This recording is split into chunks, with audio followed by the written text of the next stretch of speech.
سردار صاحب، جہاں بہت سارے محرکات ہیں تحریک آزادی کشمیر کے متاثر ہونے کے حوالے سے، وہاں پر آپ کیا سمجھتے ہیں کہ جو گلگت بلتستان کو صوبہ بنانے کے حوالے سے بات کی جا رہی ہے، کیا اس کے بھی کوئی اثرات جو ہیں وہ تحریک آزادی کشمیر پر مرتب ہو سکتے ہیں؟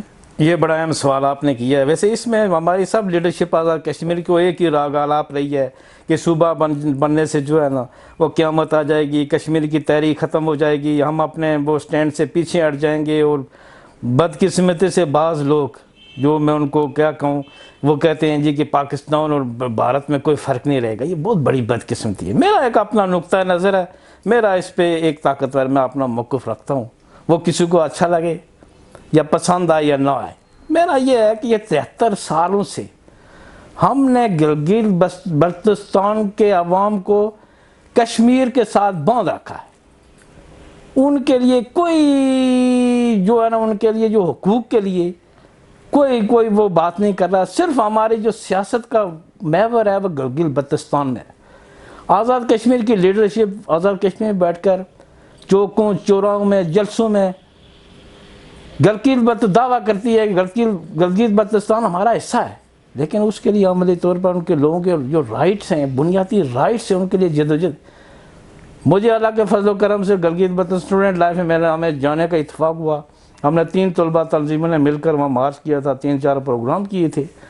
وہاں اصل میں ٹوٹلی جو لوگ ہیں وہ 2% بھی وہ اس کے حق میں نہیں، وہ ٹوٹلی اکثریت جو ہے نا وہ پاکستان کے حق میں ہے۔ وہ پاکستان کے حق میں، اور وہ کہتے ہیں کہ ہمیں کسی کھاتے میں لگنے دیا جائے تاکہ ہمیں حقوق ملیں۔ تو یہ صوبہ بنانے سے یہ کوئی قیامت نہیں آ جائے گی۔ 5 اگست کو انڈیا نے کیا کیا بھائی، اس کا تھا وہ، تو اس کو وہ کیا ہو گیا ہے؟ یہ کوئی وہ جو پرنسپل سٹینڈ ہے پاکستان کا، یونائٹڈ نیشن کی قراردادیں ہیں، اس میں کوئی فرق نہیں آئے گا۔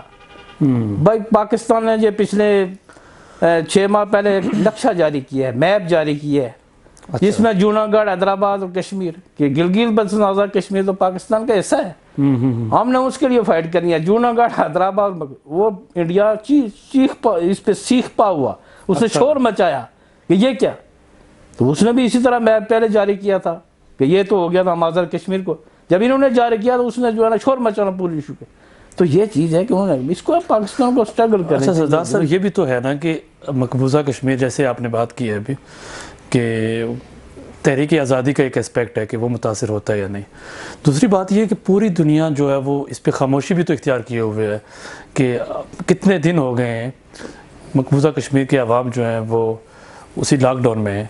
تو اس کے حوالے سے کیا کیا جانا چاہیے؟ یہ بڑی بدقسمتی ہے، یہ آپ نے بڑا اہم سوال کیا ہے۔ دیکھیے 1.5 سال سے تقریباً 1.25 سال سے اوپر ہو گیا۔ 5 اگست 1920 کو انہوں نے کیا تھا، تو 1.25 سال سے اوپر ہو گیا۔ یہ بڑی بدقسمتی ہے کہ دنیا جو ہے، دنیا کا انٹرسٹ نہیں ہے ہمارے ہاں۔ دیکھیں نا، یہ تیل نہیں ہے ہمارے پاس، وہ دنیا اپنے انٹرسٹ دیکھتی ہے۔ کشمیر وہ اٹریکشن نہیں ہے۔ دیکھیں نا یہ کس طرح ٹرمپ نے جاتے جاتے اس کو تو وہ اپنے انجام کو پہنچ گیا، لیکن اس نے یہ اسرائیل اور UAE کا اور دوسرے عرب ممالک کا معاہدہ کرا لیا، ان سے تسلیم کروا لیا، جو صبر بھی نہیں کر سکتا تھا، اس لیے کہ ان کی وہ انٹرسٹ ہے، ان کے وہاں مفادات ہے۔ دنیا کا یہ پرابلم ہے کہ یہ دوہرا معیار ہے، جہاں ان کے مفادات ہوتے ہیں وہاں وہ کام کرتے ہیں، جہاں ان کے مفادات نہیں ہیں وہ اس پہ کام نہیں۔ اس تیمور میں کشمیر اور فلسطین پہ قراردادیں 73 سال سے موجود ہیں، لیکن آج تک اس پہ کوئی عمل درآمد نہیں ہو رہا ہے۔ اچھا، جہاں پہ یہ دیکھ رہے ہیں کہ مقبوضہ کشمیر میں تو وہ تو بھارت تو ہے ہی غاصب کہ وہ کشمیریوں کے حقوق کے اوپر جو ہے وہ قبضہ کیا ہوا ہے اس نے، اور کوئی بھی ان کے رائٹس نہیں دیتا۔ تو آزاد کشمیر کی جو حکومت ہے، یہ کنٹرول لائن کے اوپر جو بسنے والے کشمیری ہیں، ان کے حقوق کا تحفظ وہ کیسے کر رہی ہے، یا آپ اس سے مطمئن ہیں، یا اس کو کیا کرنا چاہیے؟ بھارت کی جارحیت، کیونکہ وہ جو ہے نا بھارت جو ہے نا وہ اس کو بھارت وہ یہ سمجھ آ گئی ہے کہ پاکستان سے براہ راست ہم جنگ نہیں کر سکتے۔ یہ 1947 والا پاکستان نہیں ہے، یہ 1971 والا پاکستان نہیں ہے، یہ 1965 والا پاکستان نہیں ہے، یہ 2021 والا پاکستان ہے جو ایٹمی طاقت ہے، 7ویں ایٹمی طاقت ہے یہ دنیا کی، اور جس کی فوج آج وہ رینکنگ، عالمی رینکنگ جاری کی ہے ایک ایجنسی نے، اس نے 10 جو طاقتور افواج ہیں دنیا کی اس میں پاکستان آرمی کو شامل کیے اور پاکستان کی ایجنسی پوری دنیا میں 1 نمبر. اب اس کو براہ راست اس نے فائٹ کر کے دیکھ لی. وہ جو ڈرامہ بالا کوٹ نہ اس نے کیا تھا پے لوڈ کر کے وہ درخت گرا کے وہ چلا گیا تھا, لیکن دن کی روشنی میں پاکستان نے, پاک آرمی نے, لیڈرشپ نے ایسا جواب دیا 27 فروری کو 2020 کہ اس کے 2 جہاز مار گرائے. اب اس کا جو ہے نا اب اس کا وہ بس نہیں چلتا ہے, وہ براہ راست اب وہ سویلین آبادی کو ٹارگٹ کرتا ہے. وہ اس لیے وہ مال مویشی گھر بار تباہ ہو چکے ہیں, لیکن سلام ہے وہاں کے بسنے والوں کو کنٹرول لائن پر 700 کلومیٹر لمبی وہ کنٹرول لائن ہے کہ ان کے حوصلے بلند ہیں. کتنے ان کو آفر ہوئی کہ وہ چھوڑ دیں اپنا گھر بار, لیکن وہ کنٹرول لائن والے اپنا گھر بار چھوڑنے کے لیے تیار نہیں ہیں. انہوں نے بہت بڑی قربانی دی ہے, نیلم سے لے کر وہ بمبر تک, سمانی تک جو ہے نا وہ انہوں نے کنٹرول لائن کوئی جگہ نہیں چھوڑی ہے جہاں سے سویلین آبادی کو ٹارگٹ. ابھی تو یہ پچھلے سال سے اب تک 200-300 بندہ شہید ہو چکے جس میں بوڑھے بچے جوان عورتیں شامل ہیں. اس سے بڑی درندگی اور پاکستان آزاد کشمیر گورنمنٹ کو چاہیے, پاکستان آرمی جو سپورٹ کر رہی ہے کہ بینکر بنائے ان کے لیے محفوظ جگہ میں, تھوڑا سا پیچھے ان کو شفٹ کریں. اور یہ جو اپنی عیشوں کے لیے وزیر مشیر رکھے ہوئے ہیں ان کا بجٹ کٹ کر کے اربوں روپے کا بجٹ پاکستان گورنمنٹ آپ ادھر کنٹرول لائن پر وہاں کے عوام کے لیے لگا.